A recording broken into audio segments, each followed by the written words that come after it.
திருவம்பாவை மாணிக்கவாசக சுவாமி அருளியது 6வது பாடல். 6வது பாடலுடைய தலைப்பு, ஒரு பெண்ணை பார்த்து மற்றொரு பெண் பேசுகிறாள், ஏ பெண்ணே உறுதிமொழிகளை காற்றில் விடலாகாது என்ற தலைப்பாகும். மானே நீ நின்னலை நாளை வந்துங்களை,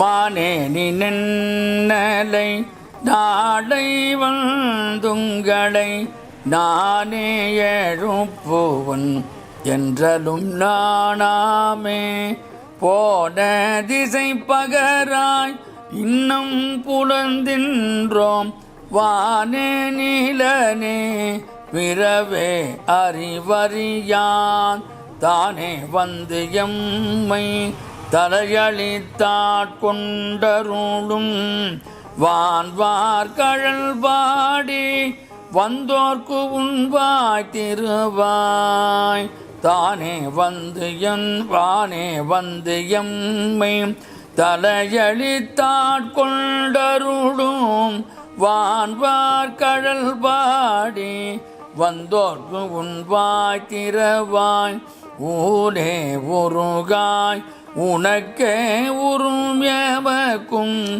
ஏனார்க்கும் தங்கோனை, பாடலோரெம்பாவாய்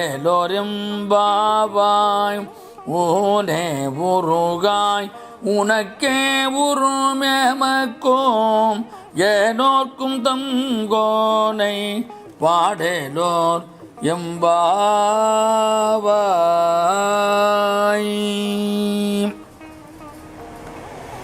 இந்த பெண்ணை சொல்கிறான், ஏ பெண்ணே மான் போன்றவள், உங்களெல்லாம் நாளைக்கு நானே வந்து காலையில் எழுப்புறேன் அப்படின்னு நீ சொல்லிட்ட. பார்த்தா நீ இன்னும் தூங்கின்னு இருக்க. நீ சொல்ல அந்த வார்த்தை எந்த திசையில் போனது? பாரதி அழகா சொல்வான், நெஞ்சில் உரமின்றி நேர்மை திறனின்றி வஞ்சனை செய்வாரடி கிளியே இவர் வாய்ச்சொல்லில் வீரர். நெஞ்சில் உரமுமின்றி நேர்மை திறனுமின்றி வஞ்சனை செய்வாரடி கிளியே இவர் வாய்ச்சொல்லில் வீரரடி. அது மாதிரி இங்கே சொல்கிறார். இதெல்லாம் மாணிக்கவாசகர் தான் அவர் படிச்சிருப்பார் போட்டுருக்காங்க, இந்த வார்த்தை போட்டிருக்கான் பாரதி. அப்போ மான் போன்றே உங்களையெல்லாம் நாளை காலையிலே நானே வந்து எழுப்புறேன் என்று நேற்று சொன்னாயே, எங்கே இன்னும் ஆளையே காணும். அந்த சொற்கள்லாம் என்ன திசையில் கடந்து போய்விட்டவா, வார்த்தை தவறு விட்டோமே என்று நீ இன்னும் வெட்கப்படவில்லையா? ஏன் இன்னும் எழுந்திருக்கவில்லை? வெட்கமில்லாமல் இன்னும் உறங்கிக் கொண்டிருக்கின்றாயோ? ஏ பெண்ணே, நன்றாக பொழுது விடிய போகிறது, நல்ல சூரியனே புறப்பட்டு வரக்கிறான், இன்னும் நீ உறங்குகிறாய், எழுந்திருக்கவில்லையே என்று சொல்லிவிட்டு, இன்னமும் உனக்கு பொழுது விடவில்லையோ பெண்ணே என்று கேட்கிறார்கள். அப்ப சுவாமி எப்படி இருக்கிறாராம்? வானுலகத்து தெய்வங்கள் மண்ணுலகத்துக்கு முனிவர்கள் மற்றும் பிறவுலகெல்லாம் அறிவதற்கு அரியான பரமசிவன் அந்த சிவபெருமான் தாமே வந்து என்னை ஆட்கொண்டான். என்ன சொல்றாருன்னா, அந்த பெண் மூலமாக மணிவாசகர் சொல்கின்ற கருத்து அவருடைய வாழ்க்கையில் நடந்தது. அப்படி அவருடைய வாழ்க்கையில் நடந்தது. எங்கேயோ குதிரை வாங்க சென்றவரை அவரை கூப்பிட்டு அவருக்கு திருவடி தீட்சை கொடுத்து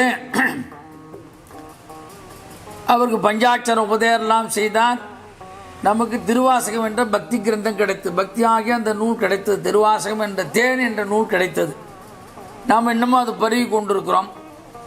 அதை அவர் மாணிக்கவாசகர் சொல்ற, அவர் இதில் அவர் சொல்றார், நானேயோ தவம் செய்தேன் சிவாய நம எனப் பெற்றேன், தேனாயில் நமுதமாய் தித்திக்கும் சிவபெருமான் தானே வந்து எனது உள்ளம் புகுந்து அடியேற்கும் அருள் செய்தான், உணாரும் உயிர் வாழ்க்கை ஒரு தன்றே வருத்திடவே. ஆக பெருமான் எப்படி இருக்கிறானா, தானே வந்து ஆட்கொண்டு அருளிய பெரிய திருவடிகளை வைத்திருக்கிறான். அப்போ நீ என்ன பண்ணுற? இப்படி இந்த பெண் கேட்கிறாள், நீ வாய் திறவமாக இருக்கிறாயே, நீ பரம்பொருளாக இருக்கக்கூடிய விஸ்வநாதனாக இருக்கக்கூடிய அருணாச்சலேஸ்வரனாக இருக்கின்ற பல நாமங்கள் உண்டு சிவபெருமானுக்கு. 1000 திருநாமம் தெள்ளேனும் கொட்டாமம் என்று சொல்வார். அது மாதிரி பல நாமங்கள் இருக்கிற விஸ்வேஸ்வரனாக இருக்கக்கூடிய எம்பெருமானை நினைந்து நினைந்து உடல் உருகவில்லையா? இந்த தன்மையாது உனக்குத்தான் பொருந்தும். நீ நாங்கள்லாம் பாடிக்கொண்டே வரோம், கேட்டு கேட்டு இன்னும் உருகாமல் இருக்கிறாயே. ஆக எங்களுக்கும் மற்ற எல்லோருக்கும் இறைவனான நீயும் சர்வேஸ்வரனாய் பாடுவாயாக. ஆக மணிவாசகர் தன்னுடைய விஷயத்தையும் இந்த பாடலில் சொல்லிவிட்டார். எப்படி திருப்பரந்தூரில் சுவாமி ஆட்கொண்டான், அது மாதிரி ஈசனை காண வேண்டும் என்று முனிவர்கள் தேவர்கள் பல காலம் தவம் செய்து காத்து கொண்டிருக்கிற போது மாணிக்கவாசகருக்கு தானே அருள் செய்தான். அப்பேற்பட்ட மாணிக்கவாசகர் இந்த பாடலை இந்த பெண்கள் மூலமாக இந்த பாடலை நமக்கு ஓங்கார பிரணவ பொருளாக இருக்கக்கூடிய அந்த சிவபெருமானை தன்னையும் பெண்கள் வாயிலாக தன்னையும் அவர் ஆட்கொண்டதாக இந்த பாடல் நிறைவு பெறுகிறது.